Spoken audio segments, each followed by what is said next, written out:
नमस्कार, स्वागत है आपका बिहार समाचार में। तेजस्वी यादव ने आखिरकार ऐलान कर ही दिया है कि बीपीएससी के द्वारा कब परीक्षा ली जाएगी, कब शिक्षकों की बहाली होगी, क्या सिलेबस होगा। उसके साथ ही शिक्षा विभाग से बड़ी खबर आ रही है। तो वहीं बिहार में शराबबंदी को लेकर बड़ी खबर है। तो इधर मनीष कश्यप जल्द ही जेल से रिहा होने वाले हैं। बड़ी खबर आ गई है मनीष कश्यप की रिहाई को लेकर। साथ ही बिहार के मजदूरों, गरीबों और आम जनता के लिए भी कई बड़े ऐलान किए गए। तो आज की बिहार की बड़ी और गर्मागर्म खबरों पर बात करने से पहले आपसे एक छोटी सी अनुरोध है, कृपया वीडियो को एक प्यारा सा लाइक अवश्य कर दीजिएगा। आपका लाइक करना ही हमारी मेहनत का फल होता है।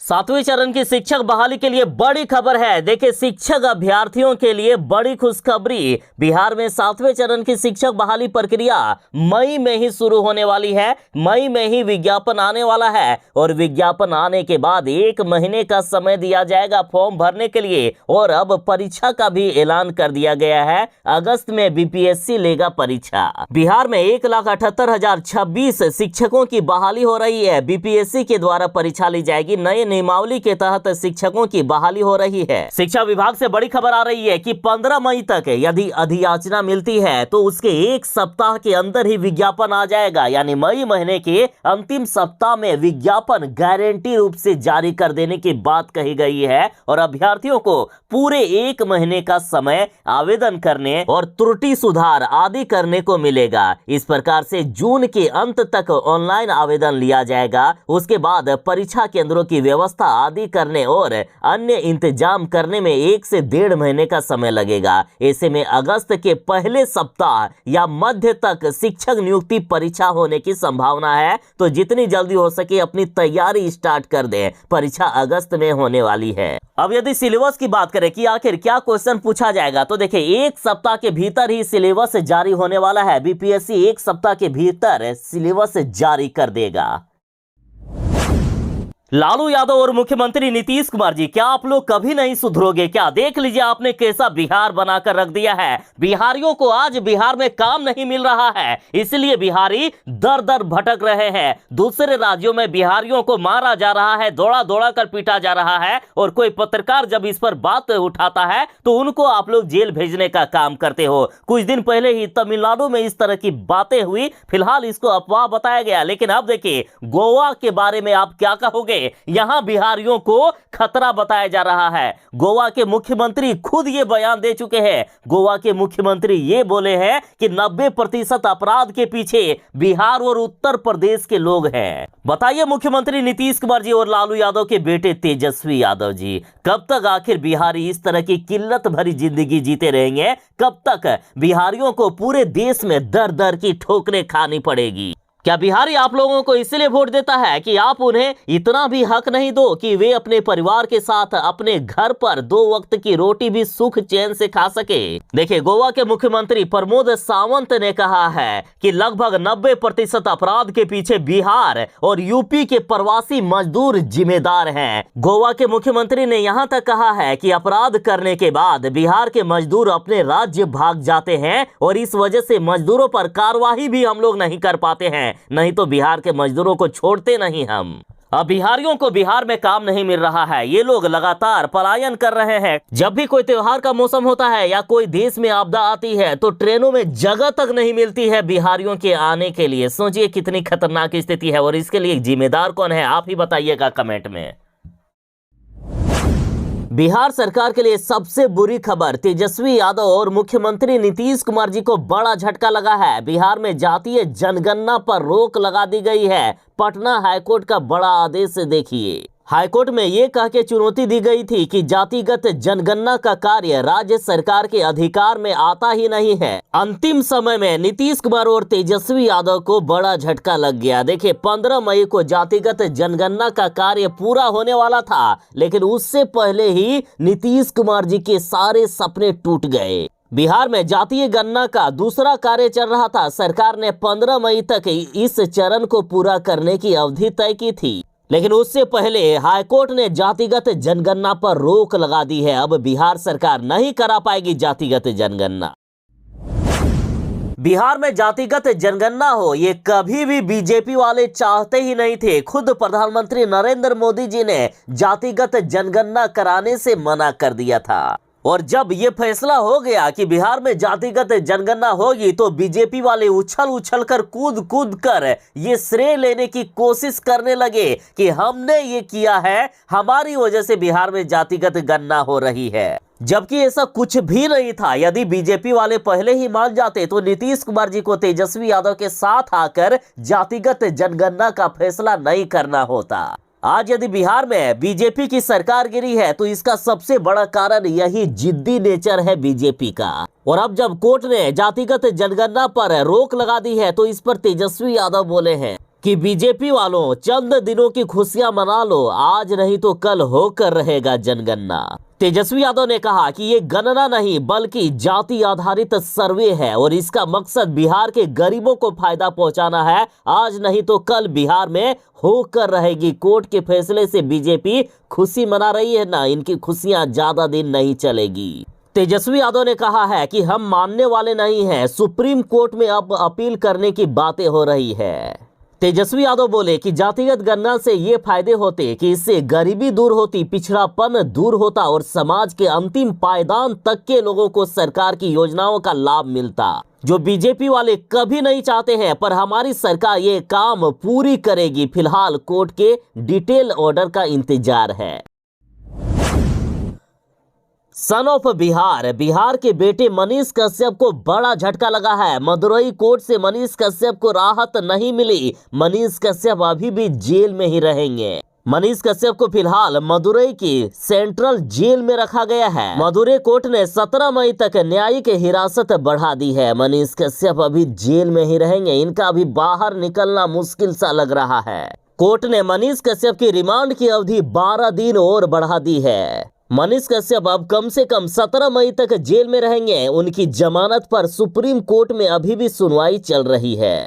मदुरई कोर्ट से मनीष कश्यप को रिहाई मिलना मुश्किल लग रहा है। सुप्रीम कोर्ट के फैसले पर ही मनीष कश्यप की रिहाई संभव है।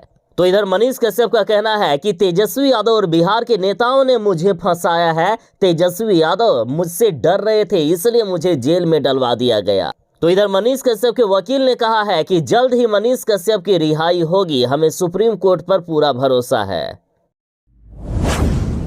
बिहार में बजरंग दल पर बैन लगाने की मांग हो रही है। नीतीश कुमार की पार्टी की तरफ से बजरंग दल पर बैन लगाने की मांग की गई है। और इस पर जब मुख्यमंत्री नीतीश कुमार जी से पूछा गया तो मुख्यमंत्री नीतीश कुमार जी ने कहा कि जब सभी विपक्षी दलों के सभी लोग एक साथ बैठेंगे तो इस पर चर्चा करेंगे। साफ साफ मुख्यमंत्री जी ने कहा है कि हमारा पूरा ध्यान विपक्षी एकजुटता पर है, यानी विपक्ष वाले यदि चाहेंगे कि बजरंग दल को बैन कर दिया जाए तो नीतीश कुमार जी भी बजरंग दल को बैन कर सकते हैं। दरअसल कर्नाटक विधानसभा चुनाव 2023 के लिए कांग्रेस ने जो घोषणा पत्र जारी की है उसमें से कांग्रेस ने कहा है कि अगर हम सत्ता में आए तो समाज में नफरत फैलाने वाली बजरंग दल और ऐसे संगठन को हम हमेशा के लिए बंद कर देंगे। इसके बाद बिहार सहित देश के कई राज्यों में बजरंग दल को बैन करने की मांग हो रही है।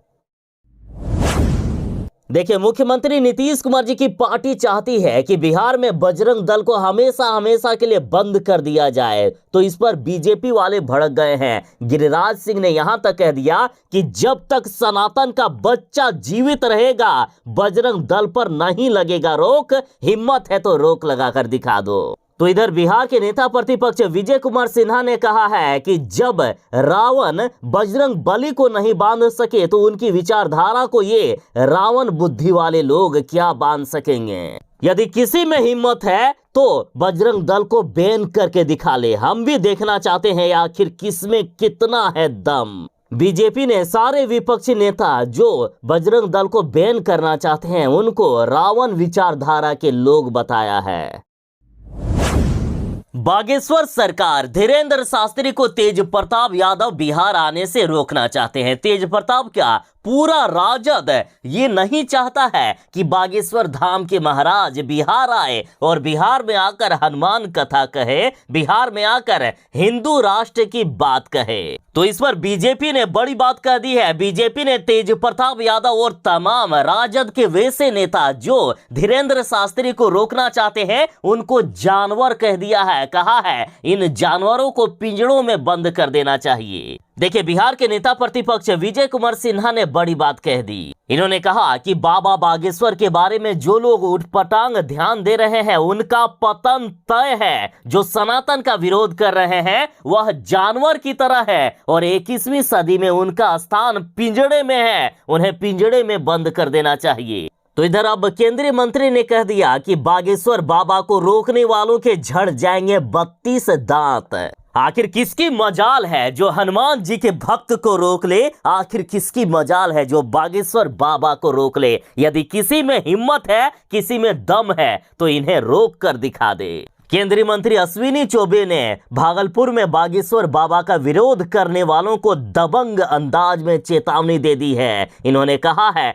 कि जो बागेश्वर बाबा का विरोध कर रहे हैं अंजाम भुगतने के लिए तैयार हो जाएं। जो कहते हैं कि उन्हें बिहार आने नहीं देंगे उसका 32 दांत झड़ जाएगा। धीरेन्द्र शास्त्री का सफल कार्यक्रम होगा, मैं स्वयं वहां रहूंगा। देखते हैं कि किसकी मजाल है जो उन्हें रोक देगा। भले ही हाईकोर्ट ने बिहार में जातिगत जनगणना कराने से रोक लगा दिए हैं, लेकिन तेजस्वी यादव ने माँ बाप पूरे परिवार की कसम खा लिए हैं कि मैं जातिगत जनगणना करवा कर रहूंगा। तेजस्वी यादव ने कहा कि हमारी सरकार जाति आधारित सर्वे कराने के लिए पूर्णतः प्रतिबद्ध है और करवाएगी भी। गरीबी बेरोजगारी हटाने एवं जन कल्याणकारी नीति बनाने के लिए सरकारों को वैज्ञानिक आंकड़ों की आवश्यकता होती है और इसके लिए हमारी सरकार सभी जातियों और वर्गों को सम्मिलित कर जाति आधारित सर्वे जरूर करवाएगी। तेजस्वी यादव बोले कि जातिगत जनगणना अथवा जाति आधारित सर्वे आज नहीं तो कल सब सरकारों को करना ही होगा। हाँ, इस क्रांतिकारी कदम की शुरुआत हमेशा की तरह बिहार से हुई है। किसी भी प्रगतिशील ऐतिहासिक पहल का शुरू में हमेशा ही विरोध होता है। आरक्षण लागू करने में भी ऐसा ही हुआ था। चाहे बीजेपी वाले कुछ भी कर ले, अंत में जीत हमारी ही होगी। तेजस्वी यादव ने कहा है कि हम जरूर ही जीतेंगे, आज नहीं तो कल। ये सिर्फ बिहार में ही नहीं बल्कि पूरे देश में होना है। तेजस्वी यादव ने साफ तौर पर कहा है कि बीजेपी वालों, हमें रोक सको तो रोक लो, हमारी जीत जरूर ही होगी। आगे देखिए, सुप्रीम कोर्ट में इस फैसले को चुनौती देने की तैयारी हो रही है। प्रशांत किशोर ने कहा है कि जनता भूल कर भी मोदी, नीतीश और लालू पर भरोसा मत करना। प्रशांत किशोर ने कहा है कि अभी भी समय है, जनता संभल जाओ, नहीं तो आपके बेटे और परिवार का भविष्य खराब हो जाएगा। मोदी, लालू, नीतीश और कांग्रेस में से किसी पर भरोसा मत करना। कोई भी आपके साथ और आपके काम पर ध्यान नहीं देता है। अपने बच्चों के चेहरे देखकर वोट करें। प्रशांत किशोर ने कहा है कि मोदी जी, नीतीश कुमार और लालू यादव कोई भी भरोसा के लायक नहीं है। इन लोगों ने हमेशा देश और बिहार को बर्बाद करने का काम किया है। नीतीश, लालू और मोदी को वोट कतई मत दीजिए। जनता, आपने सभी को वोट देकर देख लिया, लेकिन किसी ने आपके जीवन को नहीं सुधारा है। अब किसी पर भरोसा मत कीजिए। प्रशांत किशोर ने लोगों को आगाह किया है कि अभी भी समय है, सुधर जाइए, वरना पूरा बिहार, पूरा देश बर्बाद हो जाएगा। आपके बच्चों का भविष्य बर्बाद हो जाएगा। बीपीएससी से बड़ी खबर आ रही है। बिहार न्यायिक सेवा प्रतियोगिता परीक्षा के लिए जिन्होंने अभी तक आवेदन नहीं किया है या किसी कारण से वे छूट गए हैं, वे 8 मई तक आवेदन कर सकते हैं। उनको अंतिम मौका दिया गया है। पहले जो सामान्य शुल्क लगता था उससे अब डबल लगेगा, यानी सामान्य वर्ग के विद्यार्थियों को पहले आवेदन शुल्क 600 लगते थे और अब 1200 रुपये लगेंगे। साथ ही महिला और दिव्यांग अभ्यर्थियों को पहले 150 रुपये आवेदन शुल्क लगते थे, लेकिन अब 300 रुपये उन्हें देना होगा। जो फॉर्म भरना चाहते हैं उनके लिए अंतिम मौका है। इस बार आगे डेट नहीं बढ़ने वाला है। तेजस्वी यादव जी, आप स्वास्थ्य व्यवस्था को लेकर बड़े बड़े दावे करते हो, लेकिन सच्चाई जरा देख लीजिए। आपके सारे दावों की पोल ये खोल रहा है। आर सदर अस्पताल में स्वास्थ्य सिस्टम इतना खराब है, इतना बेहाल है कि ठेले पर ढोए जाते हैं मरीज। तस्वीरों में देखिए कि किस तरह से ठेले पर एक वार्ड से दूसरे वार्ड पहुंचने के लिए मरीजों को ले जाना पड़ता है और यहाँ हर दिन 10 से ज्यादा ठेले खड़े रहते हैं ताकि मरीजों को एक वार्ड से दूसरे वार्ड में पहुंचाया जा सके। भोजपुर जिले के आरा सदर अस्पताल से ऐसी तस्वीर सामने आई है जिसने तेजस्वी यादव को ही बर्बाद कर दिया। क्योंकि सरकार स्वास्थ्य व्यवस्था पर अरबों रुपए खर्च कर रही है, लेकिन इसके बाद भी अस्पताल में मरीजों को सुविधा नहीं मिल पाती है, तो आखिर पैसे जाते कहां हैं? आरा सदर अस्पताल में मरीजों को एक विभाग से दूसरे विभाग में ले जाने के लिए परिजनों को ठेला का सहारा लेना पड़ता है। बीते दिन की खबर है कि एक महिला मरीज को 100 रुपए में ठेला बुक कर इमरजेंसी वार्ड से एक्सरे और सीटी स्कैन कराने के लिए ले जाया गया। इसके अलावा एक दिन पूर्व ऐसा ही मामला देखने को मिला था, जब एक बीमार महिला को एक्सरे के लिए ठेला पर ले जाया गया था। अब यहाँ सवाल ये उठ रहा है कि क्या अरबों रुपए स्वास्थ्य बजट में आरा सदर अस्पताल में नीतीश कुमार और तेजस्वी यादव ठेला की सुविधा करवा दिए हैं क्या? और यहाँ ऐसे मामले पहली बार नहीं आए हैं, बल्कि कई बार ऐसे मामले सामने आ चुके हैं। लगातार ये अस्पताल सुर्खियों पर बना रहता है। तो देख लीजिए तेजस्वी यादव जी, क्या यही आपने स्वास्थ्य सिस्टम को ठीक कर दिया है?